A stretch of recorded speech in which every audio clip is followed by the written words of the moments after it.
Baik, Assalamualaikum warahmatullahi wabarakatuh. Alhamdulillah, tidak pernah berhenti lisan kita memuji dan memuja Allah subhanahu wa ta'ala. Sebagai seorang muslim, kita sangat yakin dua susunan kata ini, Alhamdulillah, adalah kalimat penghubung antara kita dengan Sang Pencipta Allah, yang Allah sendiri menilai sebagai kalimat berterima kasih kepadanya, yang Allah kekalkan dalam Al-Quran, la in syakartum la azidannakum, kalau kalian bersyukur maka pasti aku akan tambah, dalam surah Ibrahim. Oleh karena itu selalulah Bapak Ibu sekalian membasahi dalam bibir kita dengan dua susunan kata ini, karena pasti kebutuhan kita di muka bumi ini akan terpenuhi, dan puncaknya kita akan mendapat balasan maksimal di surga nanti di akhirat. Selanjutnya kita panjatkan salam hormat kita kepada utusan Allah Nabi besar Muhammad sallallahu alaihi wa ala alihi wa sahbihi wasallam, sebagaimana Allah telah perintahkan kita untuk mengucapkan salam hormat tersebut. Melanjutkan pada buku kita yang ditulis oleh Amir bin Muhammad Al-Mudhari, 31 tuntunan hidup berkah ala Muhammad atau ala Nabi sallallahu alaihi wasallam. Dan kita akan masuk ke poin kelima di halaman 39. Ya. Ini tentang masalah peliharalah sholat berjamaah di masjid. Dan sebelumnya kita sudah membahas tentang masalah tetangga.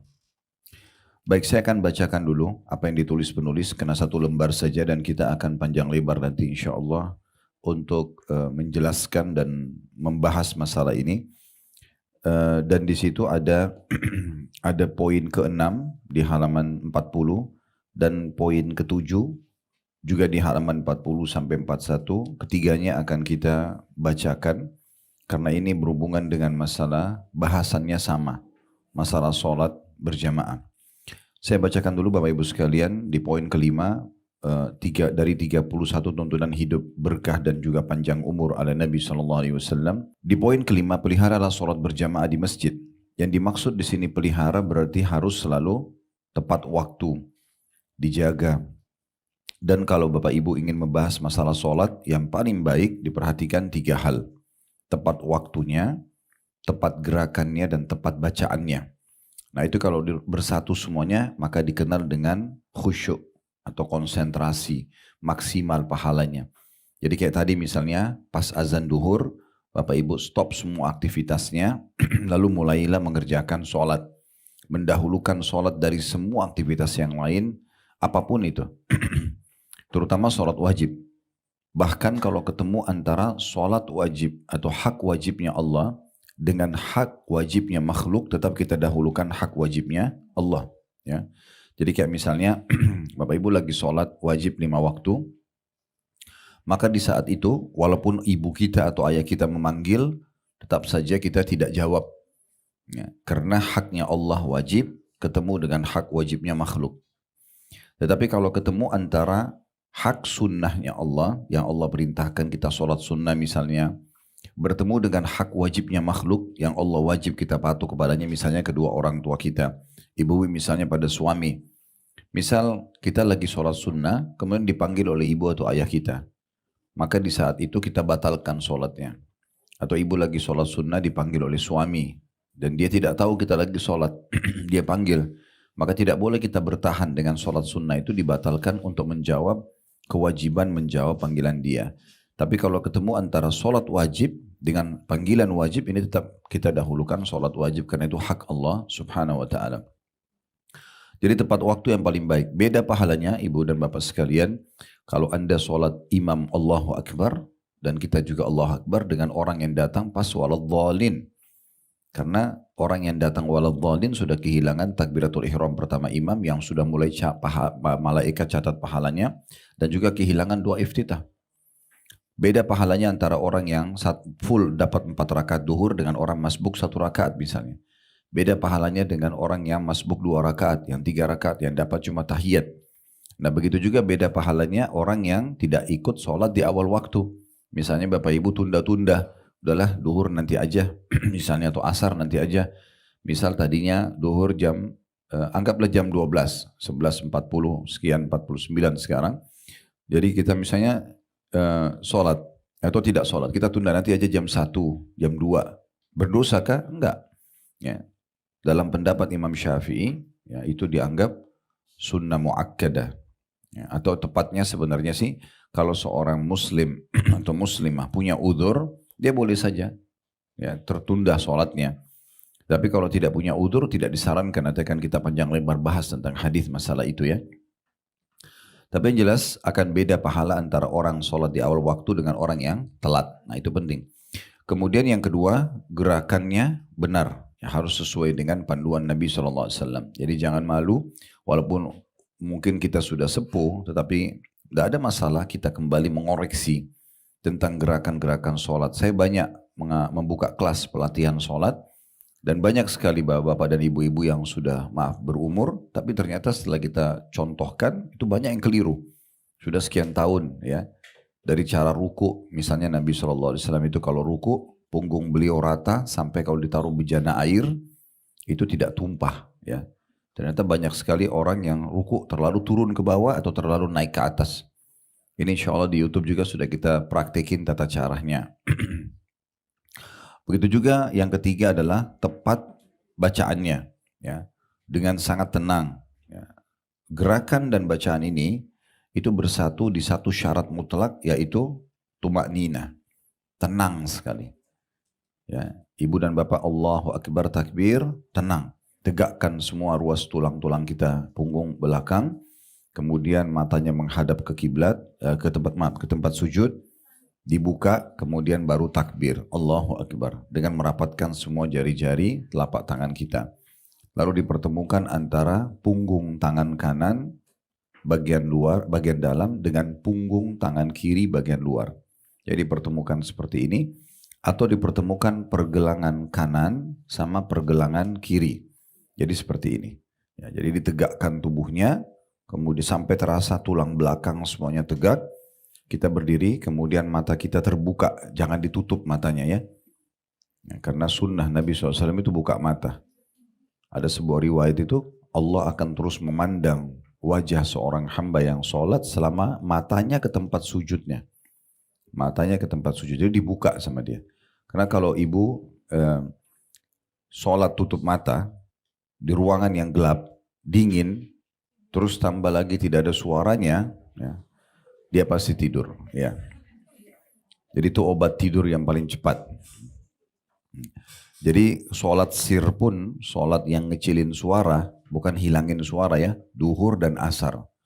Itu sholat mengecilkan suara, bukan menghilangkan suara. Jadi tetap ibu dan bapak ngeluarin suara tapi cuma kita yang dengar misalnya. Jadi begitu hadap kiblat, matanya ke tempat sujud, dibuka, sudah tegak semua ruas tulang belakangnya, semua jari-jari dirapatkan, kemudian baru Allahu Akbar. Nah, mempertemukan antara punggung kanan sama bedalam sama punggung kiri seperti ini, atau pergelangan sama pergelangan, lalu diletakkan di awal dada. Ya. Nah, kemudian setelah itu bacalah seperti biasa iftitah dengan tenang, Al-Fatihah, surah, baru ruku. Nah, ruku itu ini standarnya ya. Kalau takbiratul ihram itu kan semua jari-jari rapat, semua menghadap depan, dan ini sejajar dengan pundak atau sejajar dengan kuping. Jadi bisa begini atau bisa naik sedikit. Jangan di sini ya. Maju sedikit di sini. Ya. Kemudian baru takbir. Nah, pada saat ruku juga sama. Ibu dan bapak sudah selesai baca, misalnya setelah Al-Fatihah baca Al-Ikhlas. Mau ruku. Allahu Akbar. Kembali lagi gerakan standar ini. Lalu genggam lututnya. Lutut digenggam. Nah, kemudian kita pada saat turun, ibu jangan bapak turunnya begini ya. Tetapi turunnya ke depan. Nanti coba dipraktekin di rumah, kalau perlu kalau ada cermin di kamar, lihat di cermin ya. Sekali lagi turunnya jangan begini ya. Tetapi turunnya itu mukanya dikedepankan. Ya. Ya, sehingga terasa tulang belakang itu semua ketarik. Nanti belakangnya itu jadi lurus ya. Makanya dilihat di cermin kalau di luar sholat. Dilihat cermin. Kalau sholat jangan lihat cermin. Ya, ya ini saya maksudnya dia kalau lagi mau praktek aja ya. Nah nanti kalau ibu turunnya, mukanya diarahkan ke depan, lurus ke depan. Itu nanti terasa tulangnya semua ketarik gitu. Dan otot paha bagian belakang ketarik rasanya. Nah yang sudah begitu. Ya. Kemudian setelah itu kita pegang lutut, lalu dengan tenang sekali baca Subhana Rabbil Azim, Satu. Berhenti dulu, 1 detik aja. Baru yang kedua, subhana rabbil azim, 1 detik lagi. Baru yang ketiga. Jangan nggak tahu dia baca apa gitu ya. Karena ini syarat mutlak. Tumaknina itu dalam gerakan dan bacaan wajib. Ya. Kalau tidak bisa batal sholat kita. Kemudian ruku, bangun lagi, sami Allahu liman hamidah. Cara bangunnya sama. Jadi bangunnya itu lurus gitu. Ya. Jangan ditukukin badan dia naik ke atas. Jadi dari ruku begitu dia bangun Allah, sami Allah liman hamidah. Jadi lurus gitu. Jadi kayak orang turun begini, naiknya begini. Ya, ini coba dipraktikin. Kadang-kadang kita sudah bertahun-tahun itu kalau ruku turunnya begitu. Sehingga ininya nekuk ini. Punggungnya jadi kayak orang bungkuk. Ini juga sebenarnya terapi. Sangat bagus gitu ya. Nah sami Allah liman hamidah berdiri kembali seperti awal. Tangannya kembali seperti ini. Ditaruh di samping atau sejajar dengan kuping.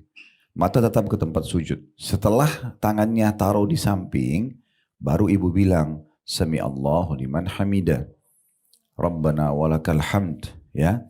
Memang pendapat ulama boleh bacaan bersama dengan gerakan. Boleh juga gerakan dulu baru bacaan. Kalau saya lebih berpegang pada pendapat gerakan dulu baru bacaan. Kayak misalnya ibu dan bapak begini ya. Taruh tangan di dada, Allahu Akbar. Nah. Ruku juga sama. Gerakan dulu, sudah turun, Allahu Akbar. I'tidal bangun, setelah berdiri, sami Allahu liman hamidah. Jadi kita betulkan gerakannya, diikuti dengan lisan setelahnya. Nah ini manfaatnya kalau kita jadi imam, sholat berjamaah, makmumnya tidak akan dahului kita. Ya. Karena ada larangan, makmum tidak boleh dahului imam. Kalau ada makmum mendahului imam, maka kepalanya diganti dengan kepala keledai. Begitu dalam hadis ya. Oleh Allah SWT. Bagaimana Allahu alam. Tapi jelas seperti itu.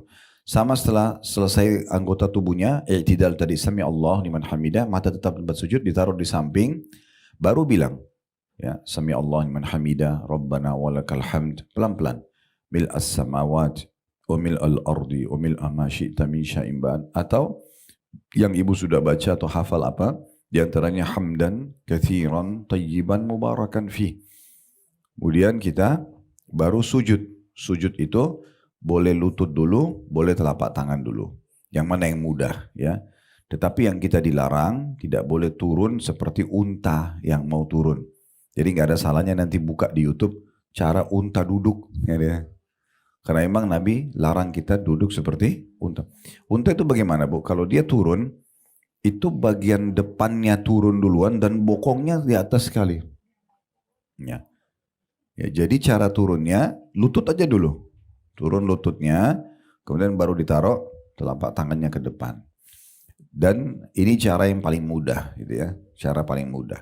Kalau ibu mau tangan dulu, ini biasanya sedikit ada repot ya, tetapi ibu turun seperti orang yang mau duduk, setelah lututnya dekat dengan lantai, baru telapak tangannya ditaruh. Karena kalau telapak tangan dulu, otomatis bokongnya akan ke atas. Gitu. Nah itu yang dilarang, nggak boleh. Jangan sujud seperti unta yang mau duduk. Nah gitu. Sama nanti kalau berdiri juga dari sujud, jangan berdiri seperti unta. Kalau unta mau berdiri, itu juga sama, bokongnya dulu, baru kaki depannya. Nah. Jadi nanti saya ajarin caranya, yang jelas kita sujud dulu. Begitu sujud, maka kita diperintahkan sujud dengan 7 anggota tubuh. Yang pertama itu dahi sama hidung, ini 1. Jadi jangan, ini dahinya maaf, dia begini, terus hidungnya nggak kena lantai. Harus kena hidung. Jangan alasan hidung saya pesek, Ustaz, tidak ada urusannya. Ini ciptaan Allah, semuanya sempurna ya. Yang jelas sujud itu dahi sama hidung bersamaan. 1. 2 telapak tangan dan semua jari-jarinya rapat. Standar tadi kalau takbir, Allahu Akbar, sami Allah liman hamidah kan sama. Nah sujud juga sama Bu ya. Ini jari-jari rapat dan ditaruh sama posisinya. Kalau di tempat sujud sama. Kayak kita waktu takbir ya. Jadi ini sejajar dengan pundak. Dari ini usahakan bagian ini ya, lengan dalam ini atau sikut itu siku nggak boleh sentuh lantai. Karena Nabi SAW melarang kita sujud seperti duduknya anjing. Lihat anjing kalau duduk ya, ininya gini. Nah itu tidak boleh. Jadi diangkat ini. Ya. diangkat, kemudian jarak antara telapak tangan kita sama paha itu ukuran ini, satu siku ini. Jadi kalau kita letakkan seperti ini, nah disinilah lutut kita. Jadi jangan terlalu mepet ya, antara lutut sama ini mepet sekali, itu jadi nggak bisa betah kita sujud. Sementara sujud itu tempat kita berdoa. Jadi harus betul-betul sirkulasi udara bagus di situ dengan cara memberikan jarak renggang. Ya. Kalau ibu lagi sholat sendiri, boleh melebarkan sikutnya. Ya, jadi kita turun nih, lutut dulu ya. Setelah turun lutut, ibu ambil posisi meletakkan tangan yang paling nyaman. Ke depan aja. Jangan ditaruh dekat lutut ya. Taruh di depan yang kira-kira kita merasa legah, baru taruh kepalanya. Ya. Setelah itu baru kita baca dengan tenang. Setelah sendi-sendi semua tenang, baru kita baca Subhana Rabbiyal A'la. Satu detik dulu. Baru Subhana Rabbiyal A'la yang kedua, baru yang ketiga. Ya. Ibu mau ikutkan dengan doa silahkan. Tentu ada panjang kalau bacaan kita baca ya. Kita sekarang sedang bahas gerakan dan keutamaan sholatnya. Kemudian setelah itu duduk di antara dua sujud. Sama. Nah kalau bangun dari sujud, bangun. Jangan selalu tekuk badannya itu. Bangun aja dari sujud. Tegak aja langsung. Duduk. Dan duduknya iftirash namanya. Iftirash itu berarti telapak kaki kiri kita didudukin. Telapak kaki kanan berdiri kan gitu. Nah, iftirash. Itu kita duduk. Dan tegakkan ruas tulang belakang. Jari-jari, ujung jari-jari berada di ujung ya paha kita, bukan lutut ya. Jadi kalau ini tekukan dari paha ke lutut, maka kita ini namanya ujung paha kan gitu. Kita letakkan telapak tangan kita di situ. Jadi ujung jari sama ujung paha menyerap. Jadi nggak ditutupin lututnya ya. Kita letakkan begitu, jari-jari semuanya rapat. Mata kita tetap tempat sujud, baru baca. Rabbighfirli warhamni, pelan-pelan. Sudah selesai semua bacaannya dengan tenang, baru sujud yang kedua. Jangan ibu baru Rabbighfirli warhamni langsung Allah Akbar. Ya, akhirnya bacaan yang di antara dua sujud dibaca lagi sujud itu. Ya, jadi bedakan ya gerakan sama bacaan di tempat masing-masing. Selain sujud yang kedua, baru kalau mau berdiri ke rakaat yang kedua, ibu duduk dulu, duduk istirahat namanya. Duduk dulu seperti duduk di antara dua sujud. Duduk dulu dengan tenang, baru berdiri. Baru berdiri ya. Kita duduk dulu, 1-2 detik, baru kita berdiri. Caranya ditekan pahanya dengan telapak tangan, baru kita topang diri kita naik ke atas. Nah, setelah itu kembali lagi ke pertama tadi ya. Letakkan lagi tangan di awal dada, kemudian mata tempat sujud, baru sama rakaat kedua, rakaat ketiga, rakaat kedua, tinggal tahiyatnya. Nah kalau tahiyat, kalau ini tadi ujung paha, ya, ini berarti sudah tekukan lutut ya. Kita meletakkan kan ujung jari-jari kita. Nanti kalau tahiyat, ibu mempertemukan antara ibu jari sama jari tengah, ya, dibuat lingkaran. Kemudian ya diletakkan di ujung paha tadi. Boleh kita baca dari awal ya, pas ibu baca at-tahiyatu lillah itu sudah naik jarinya, boleh. Boleh juga pada saat syahadat. Asyhadu an la ilaha illallah baru kita naikkan jari kita. Dua-dua ini pendapat ulama ada. Kita baca dengan tenang ya sampai selesai. Kalau udah selesai semuanya ya. Karena selepas innaka hamidun majid itu ada sekitar 23 macam doa. Bisa ibu pilih yang mana. Ya, ada insya Allah sama teman-teman mudah-mudahan ada di depan itu buku kumpulan doa. Di situ ada penjelasan tentang ragam doa itu. Kalau ada yang satu ibu hafal, 2 sudah bagus alhamdulillah. Kalau ditambah lebih bagus lagi. Setelah baca semua doa itu, kemudian mau salam ya, pastikan ditutup dulu tahiyatnya. Kemudian assalamualaikum warahmatullah. Pipi ini seperti kita lihatkan orang di belakang kita. Ya. Assalamualaikum warahmatullah sampai terasa di sini ototnya ketarik ya, ditahan sebentar, baru balik lagi assalamualaikum warahmatullah. Nah gitu. Dikatakan Nabi SAW kalau salam putih pipi beliau terlihat oleh makmum. Nah itu. Nah itu baru selesai sholatnya ya. Nah ini sholat tata cara sholatnya. Jadi sholat itu akan sempurna pahalanya dengan memenuhi 3 hal tadi, tepat waktunya, tepat gerakannya, dan tepat bacaannya. Kemudian dia akan lebih besar pahalanya lagi kalau dikerjakan berjamaah. Ya. Jadi usahakan, saya sebut ibu-ibu karena mayoritas kita ibu-ibu ya. Jadi ibu kalau sholat usahakan tidak sendiri, kecuali ibu benar-benar sendiri di rumah. Tapi selama masih ada orang yang bisa diajak sholat, pembantu kah, anak kah, cucu kah, siapa saja, gitu kan. Kalau ada suami misalnya sholat di masjid, maka boleh ibu tunggu, begitu dia pulang dia imami ibu lagi. Ya, tetapi yang kedua sudah hukum sunnah buat beliau. Nah, itu pernah terjadi di masa Nabi SAW. Begitu selesai salam, lagi zikir, habis sholat berjamaah ya. Nabi habis sholat berjamaah.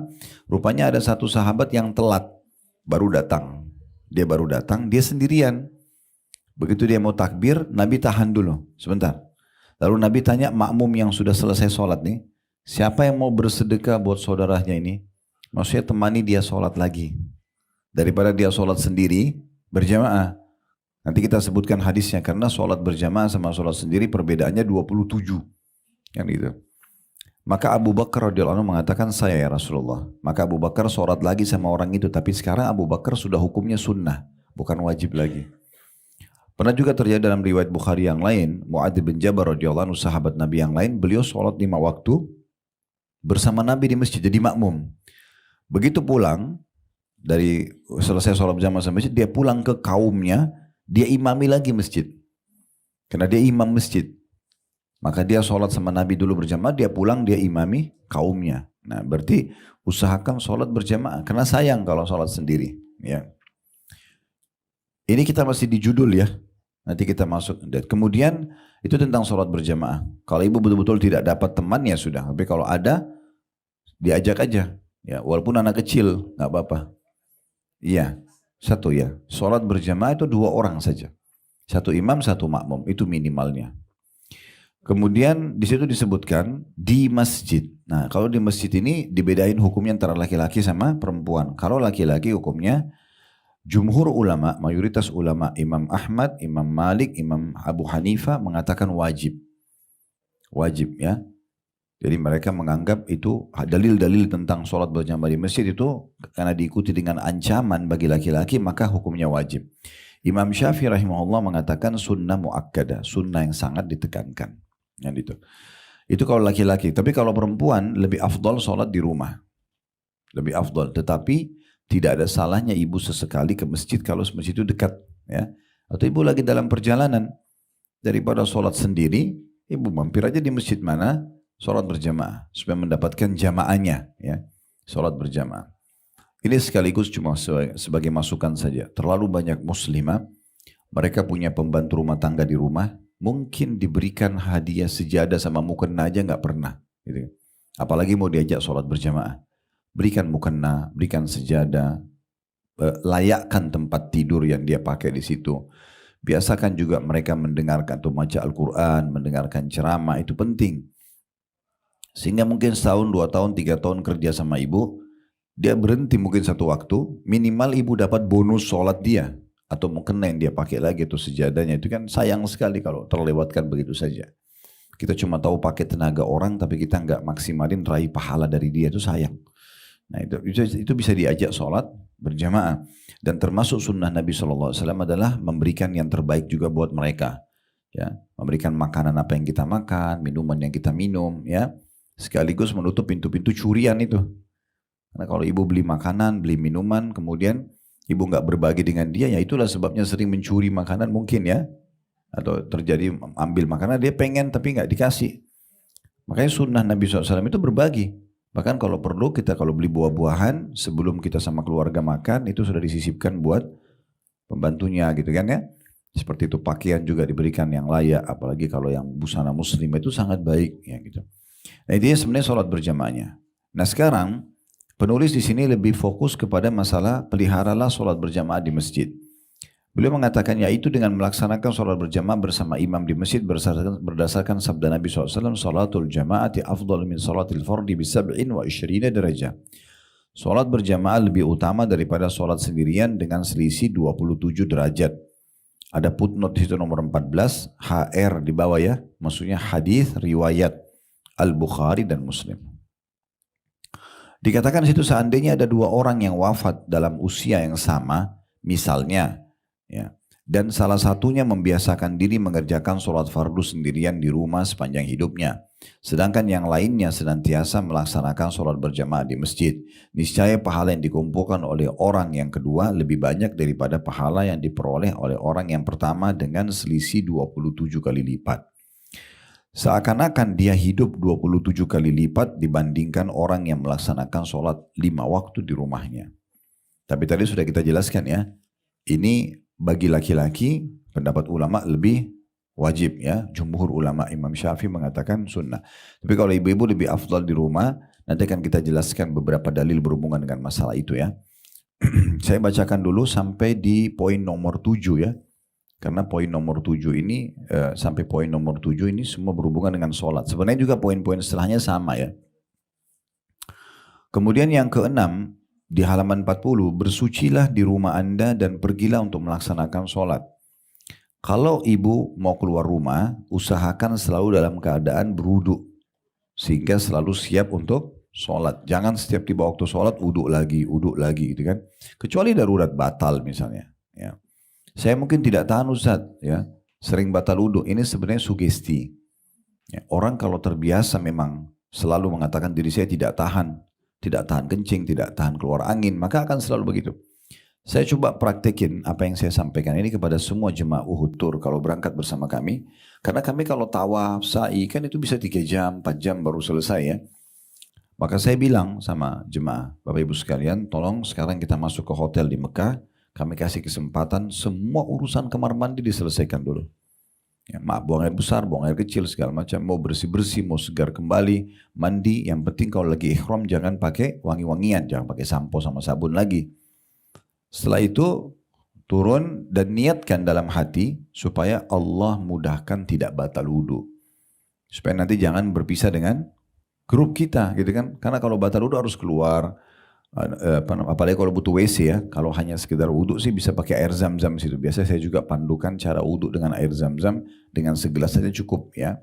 Seluruh anggota tubuh itu disentuhkan dengan sekali-sekali saja, gitu kan. Tapi yang jelas Bapak Ibu sekalian, alhamdulillah mayoritas jemaah kita, mayoritasnya, tentu masih ada juga 1-2, tapi mayoritasnya malah Masya Allah sampai selesai umroh nggak ke WC sama sekali, nggak batal wudhunya. Mereka mengatakan, oh bisa Ustaz ya, bisa, itu karena sugesti. Maaf, seperti orang biasa buang angin. Kalau dia biasakan, itu jadi kebiasaan kan? Jadi pola buat dia. Akhirnya dia tidak bisa kontrol dirinya di depan orang, depan pasangannya. Ini kan jadi, mau tidak mau ada saja penilaian orang yang kurang baik ya. Ada tempatnya dia. Tapi kalau kita subhanallah nanti memang pada saat masuk angin, maaf, mau buang air besar, maka kita biasakan itu. Makanya dia terbiasa, nanti hanya di kamar mandi aja. Dia nggak akan kebawa-bawa kemana-mana. Nah itu semua sama. Maaf, orang upilan, orang korek kuping, itu kan kebiasaan saja. Kalau dia biasakan maka jadi pola, di depan orang pun dia tidak bisa kontrol diri. Padahal sebenarnya itu kan orang semua lihat itu tidak baik kan kita. Maka ini semua sebenarnya tentang masalah sugesti saja. Nah kalau seandainya ibu-ibu keluar dari rumah, kemudian ibu sudah pakai kaos kaki, uduk ya. Dan ibu keluar, ibu pakai kaos kaki. Kaos kaki ini kalau dipakai, maka kalau batal uduk, ya, misalnya di jalan batal wudhu terus mau sholat, wudhu lagi, maka tidak perlu buka kaos kakinya. Di atas kaos kaki bisa diusap. Dalam bahasa agama kita, massul khuf, mengusap kaos kaki.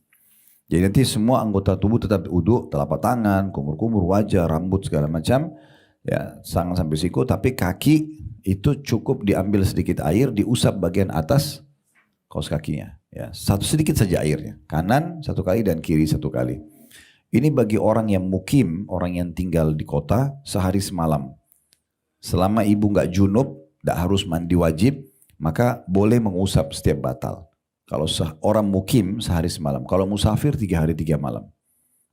Masih boleh untuk mengusap kaos kaki. Misalnya orang tinggal di wilayah-wilayah yang salju, minus sekian, di Rusia, itu repot benar kalau mereka harus selalu buka kaos kaki. Nah ini hukum syariah yang luar biasa gitu. Baik, itu salah satu solusi dari masalah wudu ya. Jadi kalau kita bisa selalu wudu bagus ya. Baik, saya bacakan di halaman 40 di poin ke-6.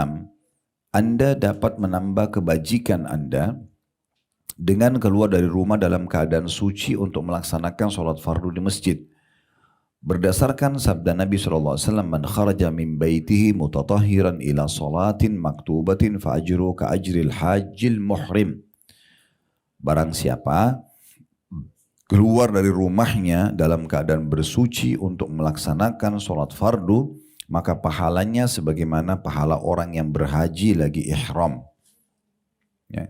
Jadi bayangkan ya, cuma ibu keluar dari rumah wudu itu paling 3 menit, 2 menit, 5 menit lah ya orang wudu. Keluar dalam kondisi berwudu, kemudian nanti niatnya kalau azan mau sholat, ya setiap ada azan kesempatan lagi mau kemanapun, mampir dulu deh sholat ya.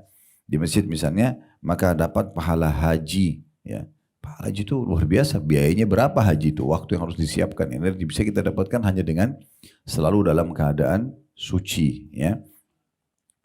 Oleh karena itu kata beliau, "Wahai saudaraku, yang terbaik bagi anda ialah pergi ke masjid dalam keadaan bersuci di rumah anda, kecuali karena suatu hajat atau darurat." Ya, karena banyak orang gitu ya, akhirnya dia ketinggalan takbiratul ihram pertama imam, rakaat pertama, rakaat kedua hanya karena antri wudu. Karena kan wudu sudah bisa dilakukan di rumah. Masih pagi-pagi, waktu duha, jam 7, kita masih segar, masih tidak ada orang tidak antri di rumah kita, kenapa nggak wudu? Gitu ya. Nah itu poinnya. Jadi ternyata ini juga bisa mendatangkan ya kebahagiaan tersendiri karena dapat ekstra pahala. Ya. Demikian pula juga dengan masalah softnya di poin ketujuhnya ya. Peliharalah sholat di saf pertama. Anda dapat memperpanjang usia dan menambah kebajikan Anda dengan cara melaksanakan sholat di saf pertama. Saf pertama ini maksudnya bagi kaum laki-laki ya. Belakang imam langsung. Kalau ibu-ibu ada hukum tersendiri. Yaitu safnya di saf perempuan. Ibu makin di belakang, makin besar pahalanya. Kalau laki-laki makin di depan, makin besar pahalanya. Ya. Makanya saf perempuan diletakkan di belakang, karena memang Nabi SAW pun mengajarkan para sahabat begitu ya. Nah kalau orang, atau hadis ini diangkat hadis Irbad bin Sariyah radhiyallahu anhu, "Inna Rasulullah SAW kana yastaghfiru lis-saffil muqaddami thalathan, walithani marrah." Rasulullah SAW memohonkan ampunan untuk saf terdepan sebanyak 3 kali dan yang di saf kedua hanya sekali saja. Itu hadis diriwayatkan oleh An-Nasai. Tentu semua hadis-hadis yang kita baca ini ada di footnote ya, di bawah. Jadi ibu kalau punya suami, punya anak laki-laki, punya saudara, ya ini semua disuruh selalu ke masjid dan seluruh kejar saf pertama. Karena Nabi SAW mendoakan ampunan bagi laki-laki di saf pertama 3 kali. Kalau sudah penuh sekali dia di saf kedua itu dapat pengampunan dosa 1 kali dari doa Nabi SAW. Dan juga berdasarkan sabda Nabi SAW, "Inna Allah wa malaikatu yusalluna ala safil awal." Sesungguhnya Allah dan malaikatnya bersalawat atas orang-orang yang berada di saf pertama. Baik, kita akan fokus Bapak Ibu sekalian membahas di poin yang ke-5-nya. Ya. Kita kembali ke halaman 39. Baik, kita akan bicara tentang masalah sholat 5 waktu dulu. Ya. Sholat 5 waktu ini, Bapak Ibu sekalian, satu-satunya ibadah yang diperintahkan oleh Allah Subhanahu Wa Taala kepada Nabi SAW dan diamanahkan, dipikulkan untuk disampaikan kepada umat manusia, terutama kaum muslimin, itu yang diterima di langit. Semuanya puasa, jihad, bakti sama orang tua, pokoknya selain sholat itu di bumi. Jibril AS yang datang lalu membawa wahyu itu. Tapi sholat itu prosesnya luar biasa. Harus Isra dan Mi'raj. Ya. Sampai Allah kekalkan surah nomor 17 dalam Al-Quran, surah Al-Isra, perjalanan malam. Dan perjalanan itu jauh dari Masjidil Haram ke Baitul Maqdis. Walaupun Allah Subhanahu Wa Taala mudahkan buat Nabi SAW dengan tunggangan burak, kuda bersayap yang kata Nabi SAW dimanapun matanya memandangkan satu pandangan, kakinya sudah di sana karena cepatnya. Ya. Kemudian Mi'raj ke langit, naik lagi. Lalu terjadilah fenomena yang luar biasa dalam Isra Mi'raj, kisah panjang lebar Nabi SAW memperlihatkan azab-azab kubur, ya sebagian azab neraka. Kemudian bertemu dengan ruh-ruhnya para nabi sampai akhirnya menerima perintah sholat 5 waktu. Berarti memang sholat itu luar biasa. Ini saran, kalau Bapak Ibu ingin memulai memperbaiki apapun, memperbaiki kesehatan, memperbaiki ekonomi, memperbaiki hubungan, apapun, ya, semua itu mulai dari sholat. Karena sholat itu memperbaiki hubungan dengan Allah. Berarti akan baik semua yang lainnya. Jadi mulai dari sholat dulu. Kalau sholatnya ibu sudah bagus, maka insya Allah yang lain jadi bagus. Ya. Oleh karena itu kita harus menjaganya. Apalagi memang dasarnya kalau kita menjaga dengan baik, ya. Maksudnya tadi dengan saya bilang tepat gerakan, waktu dan gerakan juga bacaannya. Ya, cukup banyak hadis-hadis berhubungan dengan masalah itu ya. Tapi di antaranya kalau ibu menjaga sholat 5 waktu ini, terutama tepat waktu, itu jadi pembersihan dosa. Ya, disebutkan dalam hadis ya. Hadis ini kata Nabi SAW, "Ara'aitum law anna nahran bi babi ahadikum yaktasilu minhu kulla yawmin 5 marrat." Menurut kalian, Nabi SAW tanya sahabatnya waktu itu, seandainya ada sungai yang mengalir dengan deras di depan rumah salah seorang dari kalian, di mana dia mandi sehari 5 kali di sungai itu. Ya. Hal yabqa min daranihi syai', apakah masih ada kotoran di badannya? Qalu la yabqa min darani syai'. Maka para sahabat mengatakan tentu tidak ada kotoran lagi di badannya ya Rasulullah. Kita aja di Indonesia biasa mandi 2 kali atau 3 kali kan, itu sudah rasa segar. Bagaimana kalau sehari mandi sampai 5 kali? Masih ada kotoran? Kata para sahabat tidak ada ya Rasulullah. Maka Nabi SAW mengatakan, Qala fadadika mathalus salawatil khams yamhullahu bihinnal khataya. Begitulah perumpamaan salat 5 waktu, karena dia akan membersihkan dosa-dosa sebagaimana tadi air itu membersihkan kotoran dari badan. Nah, seperti itu kurang lebih gambarannya ya. Dalam hadis yang lain, salat itu tadi hadisnya diriwayatkan oleh Bukhari, Muslim, Tirmidzi dan juga An-Nasai. Dalam riwayat yang lain, salat 5 waktu adalah pelebur dosa-dosa di antara keduanya.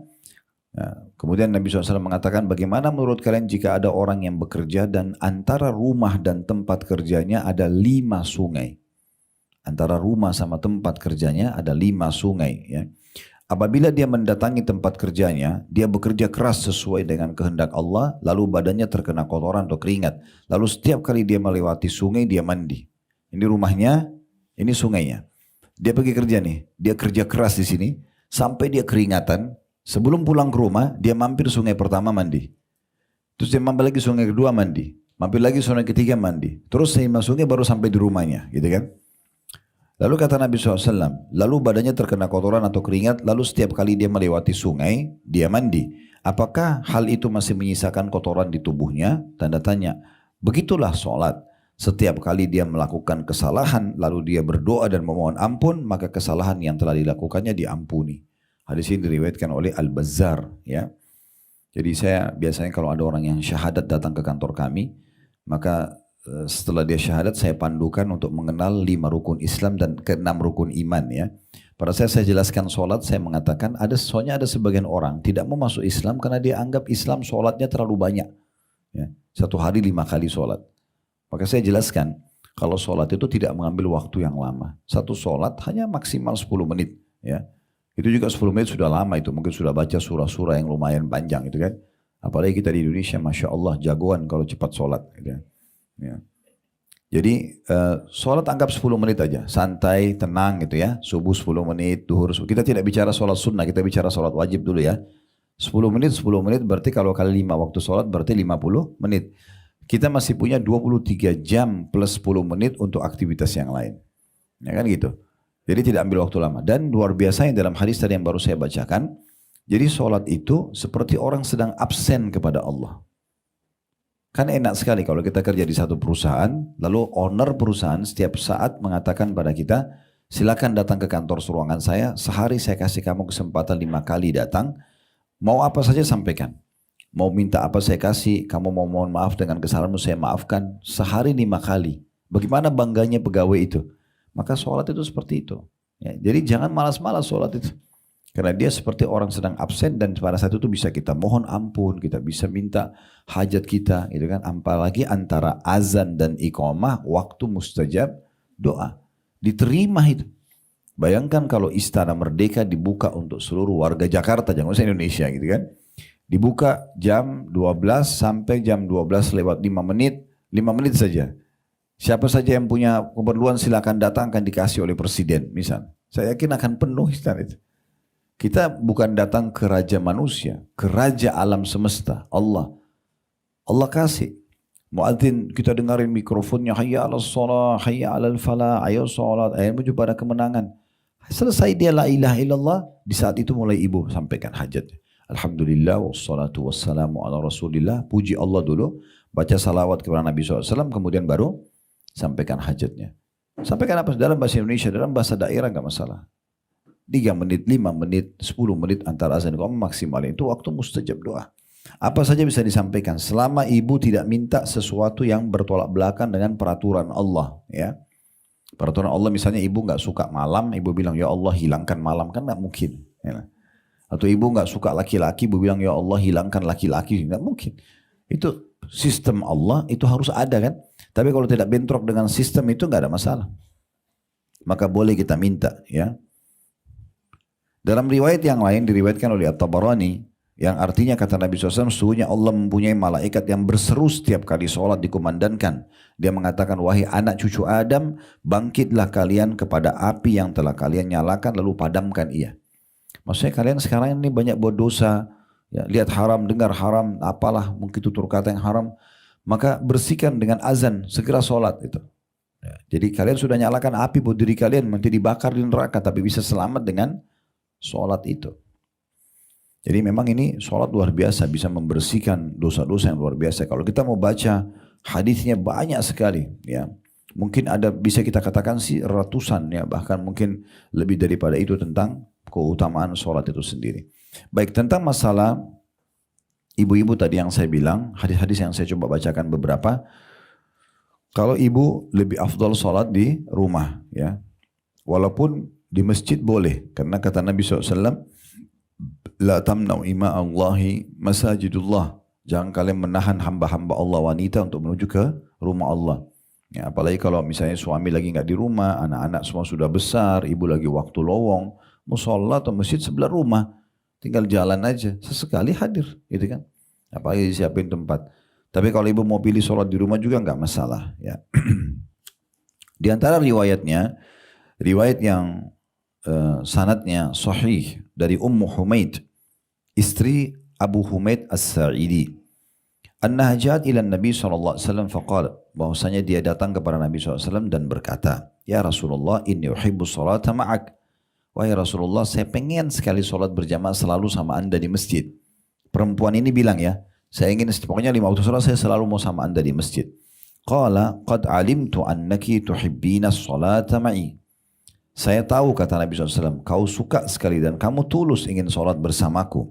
Wa salatuki fi baitiki khairum min salatiki fi hujratuki. Tapi ketahuilah, sholatmu di dalam kamar tidurmu, ya, lebih baik daripada sholat di dalam rumahmu atau ruang tamumu, ya. Kemudian wa salatuki fi hujratuki khairum min salatiki fi dariki. Dan sholatmu di ruang tamumu lebih baik daripada sholat di ruang tempat lain di rumahmu, ya. Kemudian wa sholatuki fi dariki khairum min sholatiki fi masjidi qaumiki. Dan sholatmu di ruang manapun di rumahmu, walaupun terasnya misalnya rumah, lebih baik, lebih afdal daripada sholat di masjid kaummu, masjid dekat rumah, ya.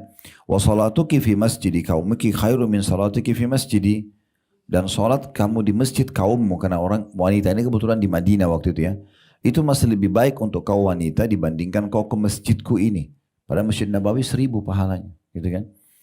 Jadi artinya perempuan itu makin tertutup, ibu makin dekat ranjang sendiri, ya, atau berjamaah dengan anak itu lebih baik daripada, jadi sholat di dalam kamar lebih besar daripada ruang tamu. Ruang tamu lebih besar daripada teras rumah atau tempat lain.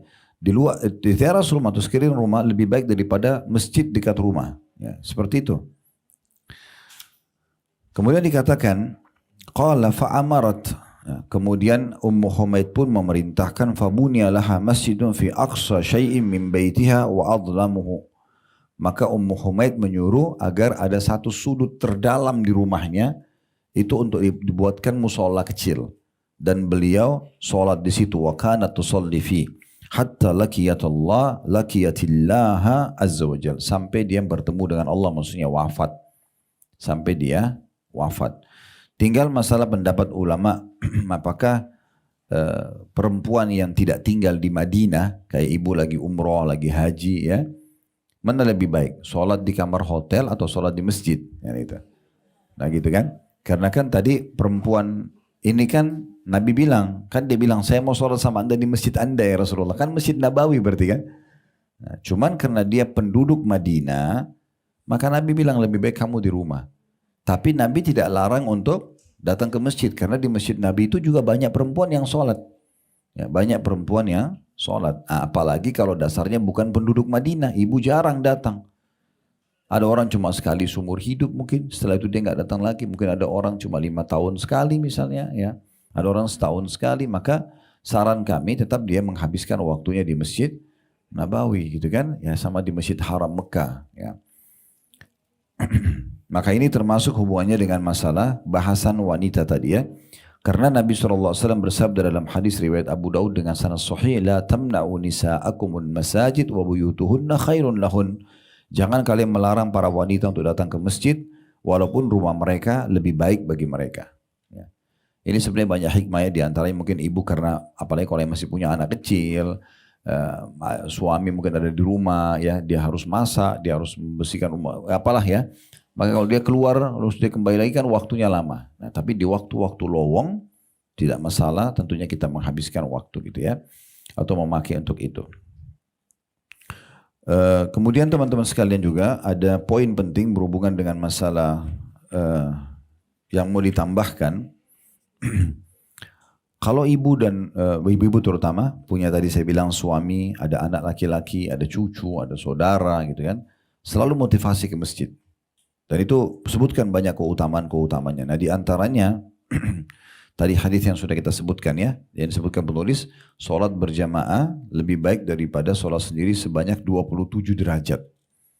Nah, di sini bisa bermakna 27 kali lipat. Misalnya sholat sendiri dapat 1 pahala, sholat berjamaah 27. Nah kalau rasionalnya ibu disuruh sholat dan bapak sekalian disuruh sholat ya. Disuruh kerja di dua perusahaan A sama perusahaan B. Perusahaan A ini gajinya 1 juta. Perusahaan B gajinya 27 juta. Biasanya kalau duit cepat difahami itu ya. Jadi ini 1 juta, ini 27 juta kan gitu. Tapi waktunya sama, pekerjaannya sama, ya, jaraknya sama. Kenapa ambil yang 1 juta? Kenapa nggak ambil yang 27 juta? Kan gitu. Nah pahala sholat itu lebih besar daripada duit tentunya. Nah daripada sholat sendiri satu lebih baik dapat 27 kan gitu. Bayangkan kalau 1 hari aja bu ya, 1 hari aja misalnya subuh kita sholat berjamaah, duhur jamaah, asar jamaah, maghrib isya semua jamaah. Berarti 27 kali 5 ya. Ada teman kita sholatnya cuman 1 sendiri terus subuh. Ini berarti cuma 5, ini 27 kali 5. 1 sholatnya sudah 27. Kalau akumulasi itu kalau 1 hari. Bagaimana kalau sholat 1 minggu, 1 bulan? Ya, 1 tahun, bertahun-tahun itu kan banyak sekali selisihnya.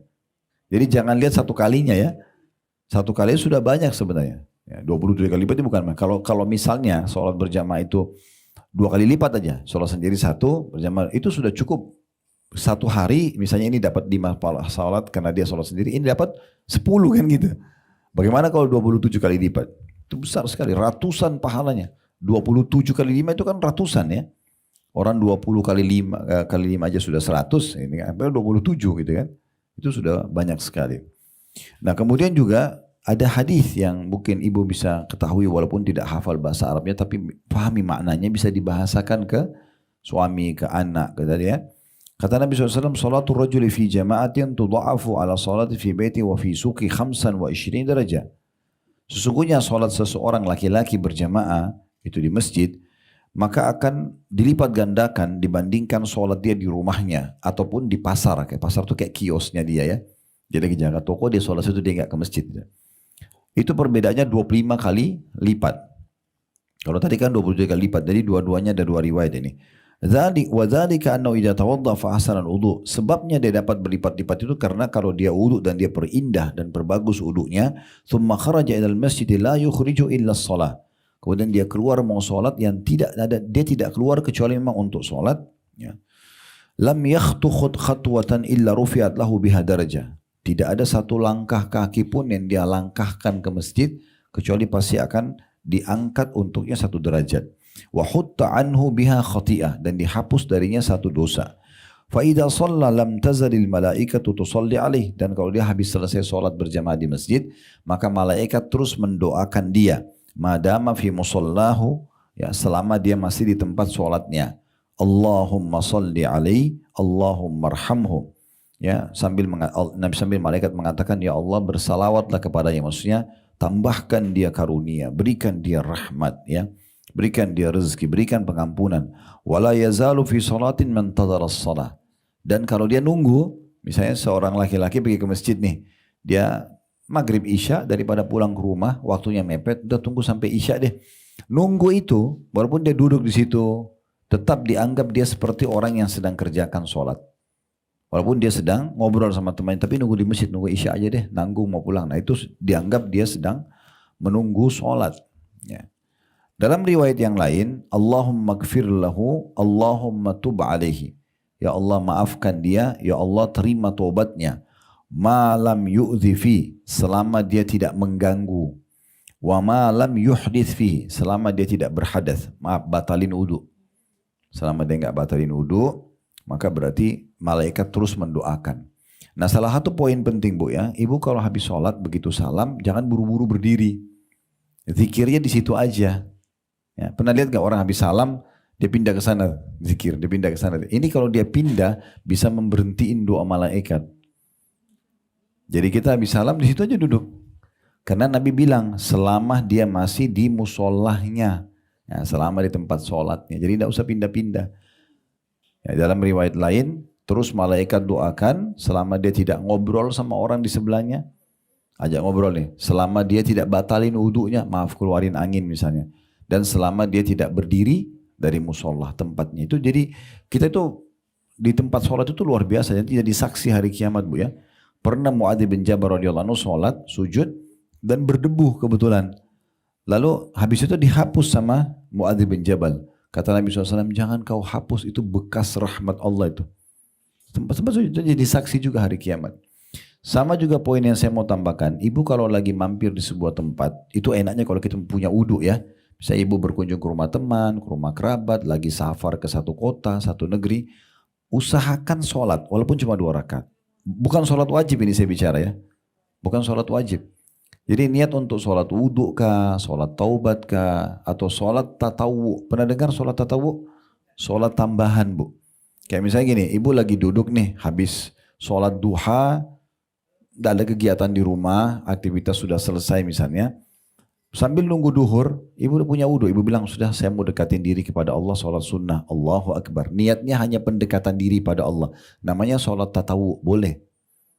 Ya. Ya, niatnya dalam hati untuk pendekatan diri sama Allah saja. Mirip puasa. Ada namanya puasa tatawu ya. Puasa tambahan. Itu diambil dari hadis Bukhari Muslim waktu Nabi SAW pulang ke rumah beliau. Kemudian beliau tanya kepada Aisyah, wahai Aisyah ada makanan gak? Aisyah mengatakan tidak ada ya Rasulullah. Maka kata Nabi SAW, kalau begitu hari ini aku puasa. Nah Nabi bilang ini bukan hari Senin, bukan hari Kamis. Karena kalau Senin Kamis Nabi gak tanya-tanya lagi. Udah langsung puasa terus. Berarti ini selain hari Senin Kamis, kayak hari Selasa, hari Rabu. Ibu tiba-tiba merasa, saya kayaknya hari ini masih sehat. Saya mau puasa aja deh. Pendekatan diri kepada Allah. Gak ada aktivitas, gak ada undangan gitu ya. Nah itu boleh, itu sama. Sholat, puasa dibolehkan namanya tatawu. Nah itu dibolehkan. Nah kalau ibu sholat di satu tempat, setiap ibu sholat di situ, maka tempat itu akan menjadi saksi hari kiamat. Ya, saya pernah punya seorang dosen namanya Dr. Tariq. Saya Allahu'alam sekarang tidak tahu beliau masih hidup atau tidak. Tapi beberapa belas tahun yang lalu waktu saya masih mahasiswa dan dia sempat datang di Makassar, waktu saya sambut di rumah kami, di rumah orang tua. Subhanallah dia langsung duduk di ruang tamu, baru salam, dia tanya apa kabar, baik ini. Dia bilang bisa saya pamit sholat gak? Saya bilang silakan, kita siapin tempat, dia sholat kita. Di salah satu ruangan di rumah kami. Selepas sholat, saya cuma penasaran, saya tanya, Syekh, kami panggil Syekh, sholat apa? Saya pergi tadi sholat duha. Dia bilang tidak, saya cuma sholat supaya ini jadi saksi buat saya hari kiamat. Jadi tempat-tempat itu jadi saksi. Apalagi kita Allahu alam, kembali gak ke tempat itu? Ibu suatu waktu pergi ke mana sama suami ke Jepang, kita gak tahu kembali gak nanti ke sana. Sholat itu mungkin itu jadi saksi hari kiamat. Kenapa gak dilakukan? Gitu kan? Itu sangat baik. Mirip dengan zikir, kalau lagi dalam perjalanan, ya, dalam sebuah riwayat, ya, saya belum pernah telusuri riwayat ini ya, tetapi saya pernah waktu masih mahasiswa naik bus, waktu itu bus masih belum ada kereta cepat kayak sekarang. Kita masih naik bus, tapi bus sudah bagus dari Madinah ke Mekah. Dalam perjalanan, mungkin cuma ada 6-7 orang yang di bus, busnya banyak kosong. Ada satu orang di belakang, dia sambil talbiyah, diselingin sama dia sambil nasihatin orang di bus. Gak ada yang suruh, cuma dia saja.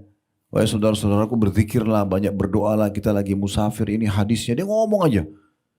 Sepanjang jalan saya sambil duduk di depan dia, itu sambil saya dengarin gitu. Di antara yang dia sebutkan, berzikir karena ada hadis Nabi SAW. Ini kata dia, tapi saya belum telusuri hadis ini. Cuma dia bilang, ada sebuah hadis yang berbunyi, kalau seseorang sedang lewat di sebuah tempat lagi berzikir, maka tempat yang lain berbangga kepada, ya, di tempat yang orang berzikir itu berbangga pada tempat yang lain, mengatakan ini di tempat saya lagi ada orang yang berzikir. Nah, jadi memang ini semua adalah hal-hal yang baik yang bisa kita tambahkan. Allahu a'lam.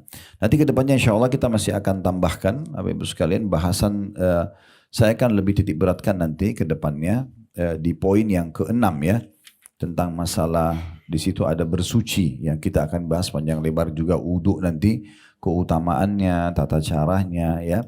Cukup banyak. Kemudian nanti kita akan pelajari juga pertemuan selanjutnya itu tentang masalah saf solat. Seperti apa pengaturan safnya di poin ke-7-nya. Mungkin begitu saja. Terima kasih semua waktunya. Jazakumullah khair. Terutama bagi pemilik tempat tentunya. InsyaAllah mudah-mudahan diikhlaskan oleh Allah Subhanahu Wa Taala dan jadikan sebagai tambahan amalnya. Dan jangan lupa selalu mendoakan agar negara kita menjadi negara yang aman, tentram, damai. Allah jaga persatuan dan kesatuan serta kemerdekaan kita. Allah makmurkan negeri kita, Allah lunasi utang-utang negeri kita, dan Allah jadikan contoh bagi negeri-negeri yang lain. Dan juga kita selalu doakan saudara kita di Palestina yang sedang tertindas. Semoga Allah berikan mereka kemerdekaan, kemenangan dari musuh-musuh mereka. Begitu juga dimanapun di muka bumi yang sedang tertindas. Semoga Allah ikhlaskan niat mereka, terima para syuhada mereka, mulakan Islam di tangan mereka dan tangan kita semua. Dan semoga Allah ikut sertakan kita bersama mereka di pahala, baik dengan doa, dengan harta, juga dengan jiwa kita. Dan semoga semua yang mengikuti acara kita ini, live ataupun siaran ulang, offline ataupun online, hajat-hajatnya semua diterima oleh Allah Subhanahu Wa Taala, diampuni dosa-dosanya, diterima amal-amalnya, dan sebagaimana Allah satukan kita di majlis ilmu ini, Allah juga satukan kita insyaallah di surga firdausnya tanpa hisab. Allahumma amin. Wa sallallahu ala nabiyyina Muhammadin wa alihi wa sahbihi wa sallam wa akhiru da'wana alhamdulillahi rabbil alamin. Subhanakallahumma bihamdika asyhadu an la ilaha illa anta astaghfiruka wa atubu ilaik. Wassalamualaikum warahmatullahi wabarakatuh.